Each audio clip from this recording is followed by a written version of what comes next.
So our first speaker this afternoon is Dr. Margaret Burgess. She is an attorney at law and has been involved in Christian ministry in Trinidad and Tobago and the Wesleyan Holiness Church for over 45 years.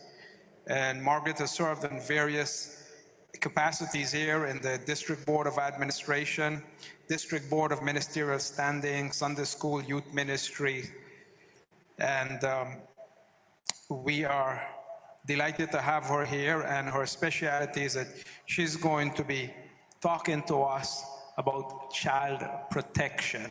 Would you help me welcome Margaret Burgess as she comes to speak? Thank you very much, Dr. Ishak. We want to thank God for the opportunity that we have this afternoon. And firstly, I want to recognize the visionary and co-founder of the Billion Soul Network, Dr. James O. Davis. We want to thank him for this conference. Let's give him a round of applause. And for choosing Trinidad and Tobago as a hub. I am really excited about this vision and about this plan that he has been speaking to us about thus far. I also want to thank Brother Dr. Austin, Pastor Austin, for, and this fantastic organization of this conference. Clearly a lot of work went into it and good organization, and we want to thank all of you. I also want to recognize my husband, Reverend Dr. Kenrick Burgess, and my daughter, Dr. Peggy Ann Burgess, who are here with me today to give me their support, along with other members of our Assembly, Global Partners Caribbean Mission Network, Brother O'Shea Antoine and Sister Valerie Endeavor. I want to thank all of you for your support. At this time, I just want to quickly talk about my book, Protecting Our Children, Law, Policy and Procedures for Child Protection in the Caribbean. And in this book, I've examined the law of 14 Caribbean countries, ranging from Antigua, Barbados, coming right down to Trinidad and Tobago. And what we've done is that we've looked at the child protection laws that all of these different jurisdictions have, and we included even some of the countries from South America. We have Guyana, and we also included Central American countries as Belize and Cayman Islands.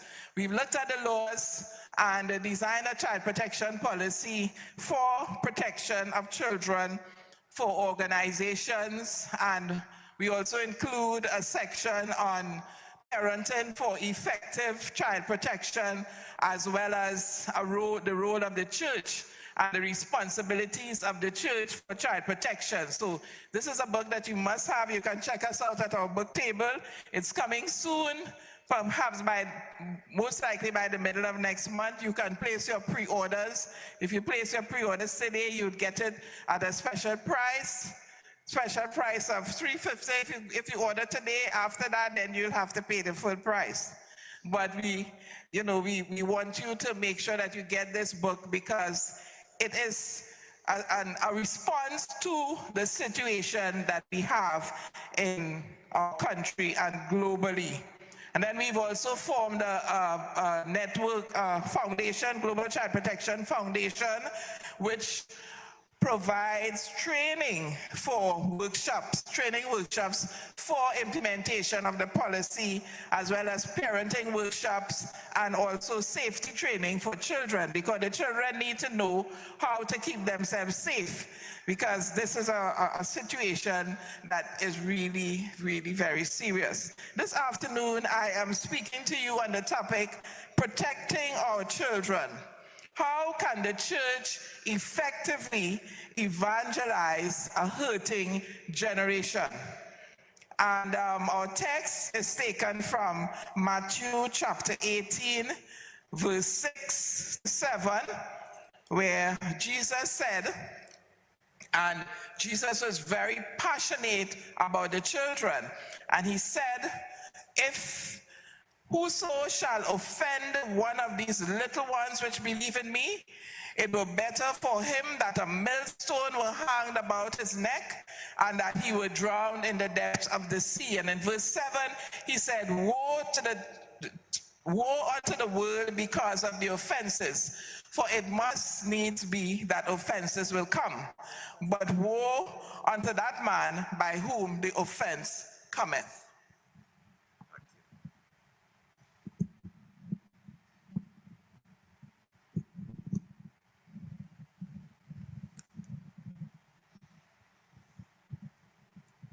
Thank you very much.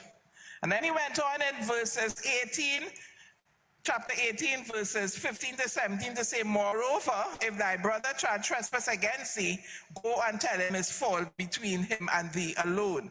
So we are going to be looking at those passages this afternoon.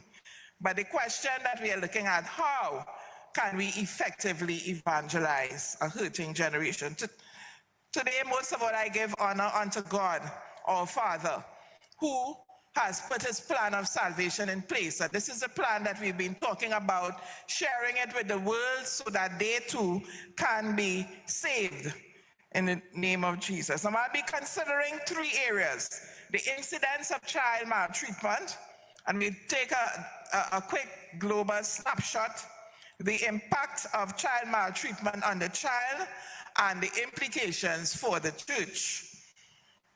Child maltreatment is a global public health problem. And when I speak of child maltreatment, I'm speaking about all of the forms of abuse, because child maltreatment includes physical abuse, sexual abuse, emotional abuse, and neglect.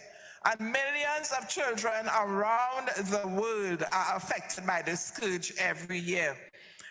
If you look at it in 2013, the statistics for the United States was that there were 679,000 children who were victims of maltreatment. In the UK, 2013, 18,915 sexual crimes against children under 16. And over 90% of these children were abused by someone known to them. By the next year, 2013 to 2014, this doubled to 36,429 sexual crimes. In Europe, child sexual abuse, 18 million, physical abuse, 44 million, emotional abuse, 55 million children were affected. In South Africa, the statistics, International Business Times states that a child is raped every 3 minutes. In 2000, over 67,000 cases of rape and sexual assaults against children. And some of these victims were as young as 6 months. Many died of their injuries and HIV. In the Caribbean, the incidence of child abuse is also alarming. 2005 to 2006, the UNICEF carried out a regional assessment in 16 Caribbean countries, from Jamaica, Haiti, Suriname, Ghana, Trinidad and Tobago, and other Caribbean countries. And the study revealed that child abuse and neglect is rampant in the region. It takes place across all ethnic, socioeconomic, and religious groups, and significant numbers of children are affected. 2008 to 2009, another study was conducted, and it stated that the child sexual abuse is escalating. It has increasingly severe consequences for Caribbean societies. It is perpetuated not only by adults who sexually abuse children, but also by non-abusing adults through complicity, through silence, through denial, and the failure to take appropriate action. That was a UNICEF report. There is considerable underreporting in the Caribbean. Some reasons for underreporting of the child abuse are fear of retaliation, a culture of shame, and maintaining privacy in the family. That don't happen in this family, or that is our family business, or that don't happen in this church, that is this church business. The view that abuse is a private matter, the dependence on the perpetrator for financial support. So where there is that support, mothers tend to turn a blind eye because she does not want to lose that financial support. There is a tendency to protect the perpetrator, who is usually a family, a friend of the family, some other person well known to the victim. and there are also ineffective reporting protocols in some cases. All of these are reasons for the underreporting. A World Bank study in 2003 revealed that the Caribbean has the earliest age of sexual initiation in the world. Many young people are initiated into sexual behavior as a consequence of child sexual abuse as early as 10 years and younger. In Trinidad and Tobago, we've had 5 years and 13 months. We've had reports of a child being sexually assaulted at 13 months by the child's mother's boyfriend. And just to share a little of the statistics for some of the countries, child sexual abuse, I'll start with Guyana because I look at the countries represented here today. In Guyana, there's significant underreporting as everywhere else. A duty to report was enacted in 2009, and this resulted in an increase in the number of reports, so that in 2011, there were 715 reports of sexual abuse. 2012, that increased to 4,100 reports on all forms of abuse. All of the 4 forms. In Jamaica, May 2012, UNICEF News reported 9-year-old boy systematically raped by his pastor while his mother was at work. 18-month-old baby boy who died of internal damage after being raped by his uncle. A little girl infected with gonorrhea, syphilis, herpes, and HIV by an uncle who was in and out of prison. Some men even believe that they have the right to engage in the United States that advises churches. They released a study that showed that although the Catholic Church was getting all the attention for child sexual abuse, the problem was even greater in Protestant churches. 70 allegations of sexual abuse a week. Now, what is the impact of all of this abuse on the child? There's a neurological impact. There's now scientific evidence done by Harvard School of Studies that child maltreatment in the early years affects the development of the brain of the child and often reduces the size of the brain, of various parts of the brain. So that if a child experiences extreme adversity or maltreatment, or from caregivers or from parents, it affects the child's normal brain development. Then there are changes in the brain structure and chemical activity that have a wide variety of effects on children. All of a sudden, we are hearing of this problem of ADHD. You've heard about ADHD, children who are hyperactive, who cannot keep quiet, who cannot settle down. That's a result of abuse. Then there's the issue of disassociation and daydreaming, which is a child's way of disengaging from the situation. So they cannot concentrate on their work, hence the reason it affects performance in school and so on. The negative impact of child abuse on the victim continues into adulthood. So that it has been found that there's the inability to have happy and healthy relationships with family members, members of the opposite sex. Often the experience traumatizes the child to such an extent that they cannot speak about it until they are well into adulthood, 40 years, 50 years and more. And that's the first time that they're able to come out and speak.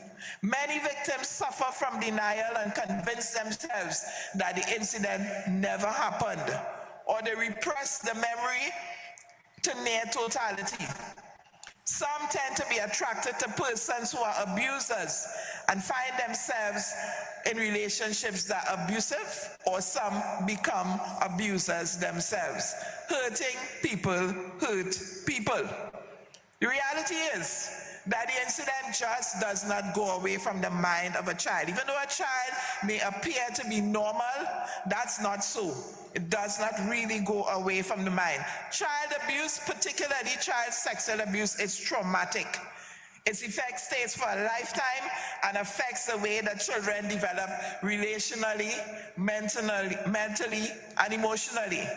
The reason is that child maltreatment sows a seed in the spirit of a child that wounds that spirit, resulting in severe damage to the entire being. And on the next slide, we see what happens there. everything is destroyed. The soul of the child is destroyed. Spiritual, physical, intellectual, and you have the range you can see there. And look at what flows out of it. Rejection, low self-esteem, blame, shame, depression, suicidal tendencies. You wonder why this child is always running away from home, from school. It is because that's a sign that this child is experiencing some kind of abuse. All right, there's mistrust, and some of them eventually commit suicide. It is hardly likely that a child will commit suicide because they failed the C exam. If a child commits suicide there, most likely there has been some sort of abuse and it needs to be investigated. If you look at the next slide, the seed at the bottom has germinated, because those seeds that are sown in the spirit of the child will germinate just as how seeds in nature germinate. They send out roots of bitterness and mistrust, anger, bitterness, stubbornness, depression. If you look at the top of the tree, look at what is coming out there. All the different ills of society are flowing out of that seed. All of the ills of the society are flowing out. So that coming out of abuse, you have anger, bitterness, stubbornness, depression, mistrust, low self-esteem, inner rage, juvenile delinquency, crime, suicide.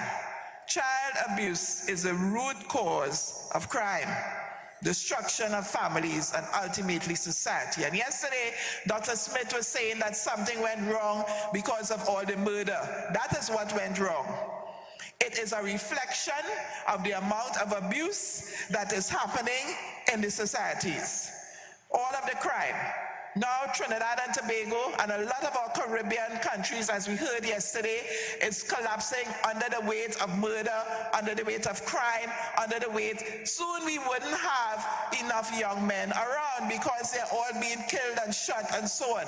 That is flowing out, and it is a reflection of the amount of abuse that we have in our society today. And the issue is that we have to answer now the question, what are the implications for us as a church in ministry? What are the implications for evangelism of these children? Because research has shown that many times when they are abused, the survivors' thinking and mental situation is frozen in time. They are stuck. They see everything through the grid of abuse. So you have a child who was abused by a father who said, I love you. And you are telling them that God, our Father, loves you.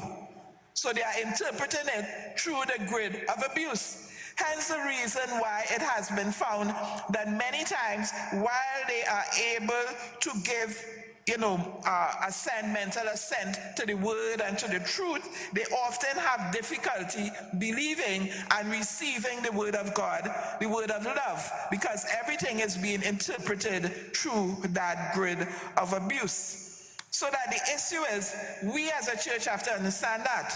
And we have to understand why it is we are not getting the kind of response from our young people that we should have, because of the issue and the experiences that they're having. Now, what are our implications for the church? First of all, the church has to recognize that it has certain legal responsibilities. And there are a lot of legal responsibilities. The church owes a duty of care under the law of tort. And when we talk about the law of tort, we are talking about damage and hurt and injury done by one person to another person. And we have a duty of care to ensure that our sanctuaries are safe. The church has a duty to provide a safe sanctuary. A duty of care may be defined as a legal obligation to refrain from conduct which would cause reasonably foreseeable harm or injury to another person. It is therefore necessary for the church to screen, to select, to train employees and volunteers. And we are very susceptible because of the fact that we are always always scrambling to find volunteers. We always need volunteers. And so in our church situations, we have been very relaxed and very casual. From the time somebody comes, they start to come to church for a little while. Very soon they become brother so-and-so or sister so-and-so. They make a profession. They say they give their life to the Lord. They haven't really been counseled to deal with their deep issues, and soon they find themselves working in ministry. We don't know what the background of these people are. And in fact, research in the United States has shown that 93% of convicted sex offenders describe themselves as religious. And some of them even have admitted to their counselors that church people are easy to fool. We have to be aware of that. So that many, because of the church environment, some of them can operate undercover as Sunday school teachers, as youth workers, and so on, and that is how our children get exposed. The church can be held to be liable for that, because we have a duty to provide a safe sanctuary. Hence the reason why we need a child protection policy in our churches.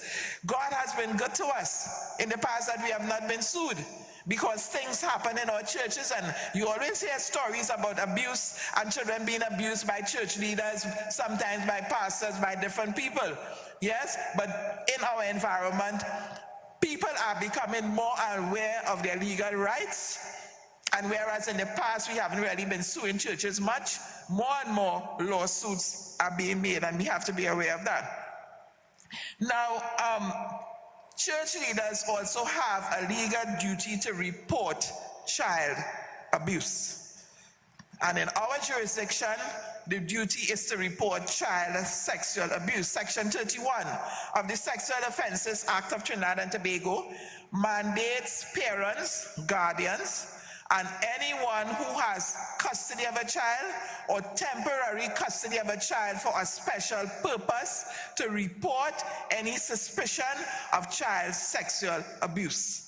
And when we talk about temporary custody of a child for a special purpose, we are talking about Sunday school. We are talking about homework classes. We are talking about nursery school. We are talking about camp. We have temporary custody of these children for a special purpose. So if a child reports to a Sunday school teacher that she's been abused, or if it is discovered that any child under your care, and anyone who has custody of a child or temporary custody of a child for a special purpose to report any suspicion of child sexual abuse. And when we talk about temporary custody of a child for a special purpose, we are talking about Sunday school. We are talking about homework classes. We are talking about nursery school. We are talking about camp.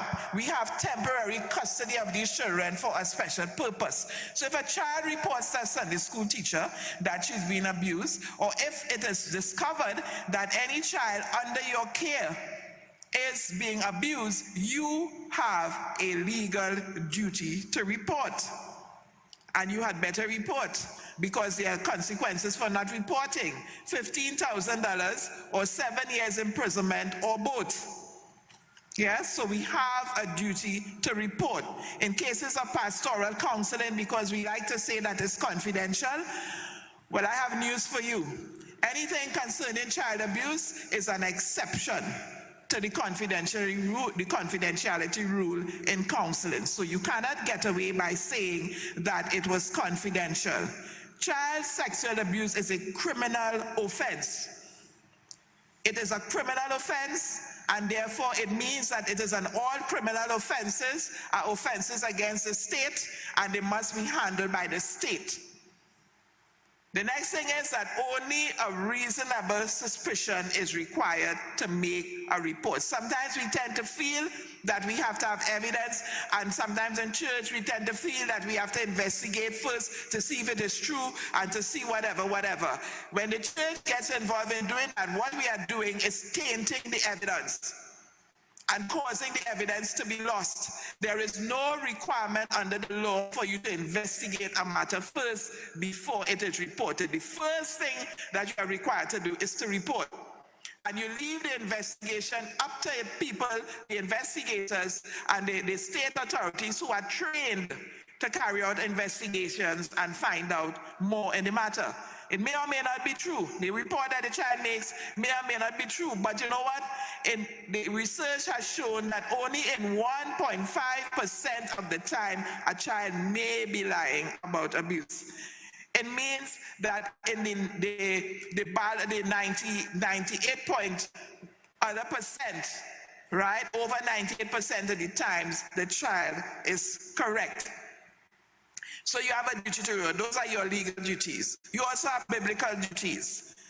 The first biblical duty is to take decisive action against the perpetrator.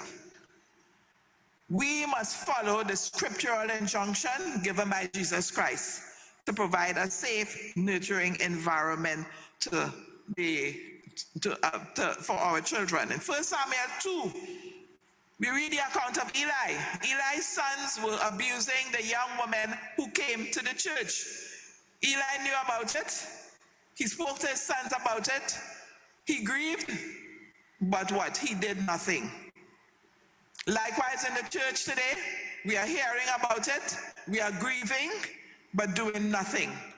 Grieving is not enough. Eli failed to take decisive action, and you know what? God dealt with him firmly. He failed to correct the problem. God was not pleased. He punished the house of Eli, and they all died in one day. God judged them. In our text today, Jesus strongly denounced any sin that would offend a child, any sin that would be a stumbling block in the life of a child. Anything that would cause them to sin, he said that the person, in fact, that treatment that Jesus prescribed was capital punishment, because at the time, hanging a millstone around the neck of a person was capital punishment that was practiced by the Syrians and the Romans and the nations in those days. And it was seen to be so serious by Jesus that he said capital punishment should be applied. Even in society today, society finds it repulsive, because whenever persons are charged for pedophilia or any kind of child sexual abuse and they're taken to court, you see the reaction in the community? People usually gather there, and if they get hold of them, they would kill them. Even in the prisons, it's repulsive to prisoners, because the persons who are put in prison, who are charged and put in prison, have to be protected. Just last month, we had a case of these two children who were found naked in a pickup along with a perpetrator. He had them drugged, and he had already started to sexually abuse them. And when he was sent to prison, they had to put him in a separate section, because those prisoners would have dealt with him. So the society finds it repulsive, yet often in the church we don't. Often in the church we turn a blind eye to instances of child sexual abuse that occur in the congregation, and we fail to take decisive action. Grieving is not enough. We must take decisive action against the perpetrators, regardless of who he is, because that is the problem. Then the church has to adopt the right approach. Sometimes we use the wrong approach. We use the Matthew 15 to 17 approach, where Jesus talks about confronting one another, but that relates to personal offenses. Confronting, putting the victim to confront the perpetrator is not the right approach to use, right? The right approach is to report it. Report. Then the next thing is that the church needs to receive the victim's report. Many times, reports of victims are met with castigation, are met with denial, are met with casual dismissal, or even stern rebuke. So that, as I said before, sometimes even in the church, we tend to have more sympathy for the perpetrator and the pedophile who is in the church than for the child. The thing is, once no action is taken against the perpetrator, they continue their activities. And they would go from that child to another one because they know that nobody is going to report. A lot of times children are afraid to report because they feel or they know that they would not be believed. And therefore the perpetrator, that's just what they want. They continue to do their activities. Many times children, we have young people come into the church. Then next thing they disappear. And we don't know why they disappear. And sometimes it is because of that. Because they may have been affected, they may have been violated by somebody from the church. They're afraid to talk, they're afraid to talk about it, and so they just disappear from the church and we lose them. If we are to be effective in reaching out to the hurting souls in a generation, we have to have a receptive ear to our young people. We have to hear where they are hurting. No longer must sympathy for the perpetrator be greater than the empathy for the victim. No longer must the word of God be used to silence victims in order to protect the image of the organization. And sometimes we do that. We say, no, you can't talk anything about that. You will make the church look bad. God doesn't need us to protect his name. And in fact, God would not want us to cover up sin. Yes? No longer must victims and their families be admonished that it is not right to judge somebody wrongfully when they come and they talk about it. No longer must God's name and honor and God's word be used as weapons to silence victims of abuse. God is not interested in protecting structure and form, regardless of substance. The work and ministry of God does not require protection through stepping on the necks of victims and rendering them mute. We have got to break the silence and take action. So the church has a biblical responsibility. Also in Romans 13:1, Paul told us that the powers that be are ordained of God. As a church, we are mandated to obey the law of the land. We cannot take it upon ourselves to decide to handle the matter quietly behind closed doors when the law requires us to make a report. We will stand the consequences for that. Also, because of we need to respond appropriately to the survivors of abuse. Many times we do not provide the kind of support for persons who are survivors of the abuse. And that is one of the areas where we as a church, if we are going to be effective in our evangelism, we have got to have more and more counseling clinics. Right now, we don't have enough counseling clinics. Right now, we don't have enough biblical counselors to deal with the issues and the extent of abuse that we have in our society. And that is one of the areas that we have to look at as a church. If we want our evangelism to be effective, we have to send more people to train in biblical counseling. Every church should have a counseling clinic. Every church should have a family counseling clinic to provide counseling for these victims.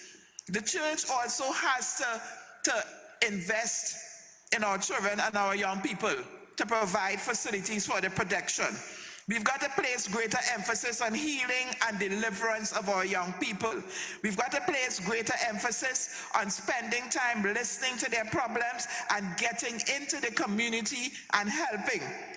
The church has a social responsibility. We cannot afford to sit idly by while Rome burns. Our societies are collapsing under the weight of abuse. What are we doing as a church? It is not enough for us to say we don't know. It is not enough for us to pretend that we don't know. We've got to get ourselves educated, and we've got to get in there and take action in our communities. The reason why our communities are the way they are is because of the level of abuse. In Matthew 28:19, Jesus gave the church the mandate to go into all the world and preach the gospel, and that's what this conference is about. But if we are going into the world and our gospel is to be effective, we've got to take action. For too long, the evangelical church, and I'm talking about generally, has not had a strong enough social ministry. I know that certain certain individual churches have certain amounts of social ministry. But the issue is that we've got a social responsibility to lobby the government. There are some cases where we need to lobby. We need to lobby the government for child protection policies in all of our schools, in all of our churches, in all of our institutions with children.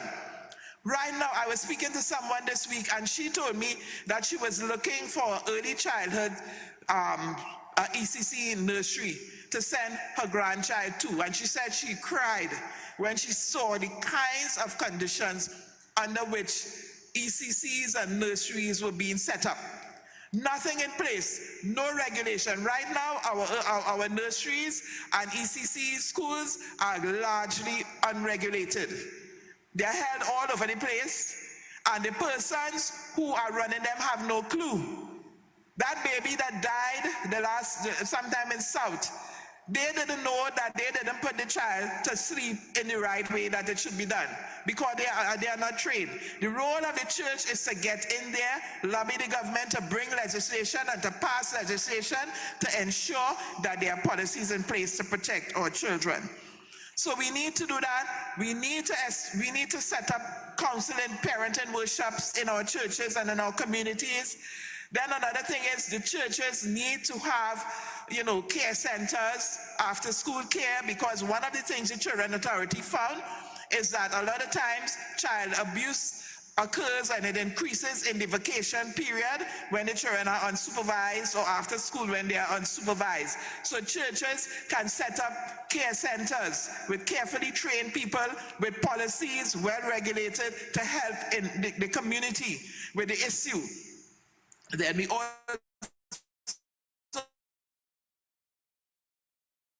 need to provide alternative, and is convicted, they remove the children from the home. There is nowhere to put them. And in fact, they are being placed in homes, alternative home, where they are also being abused there. As a church, we can play a role there. We can help to provide alternative homes for these children. Also, we can train families to adopt some of these children.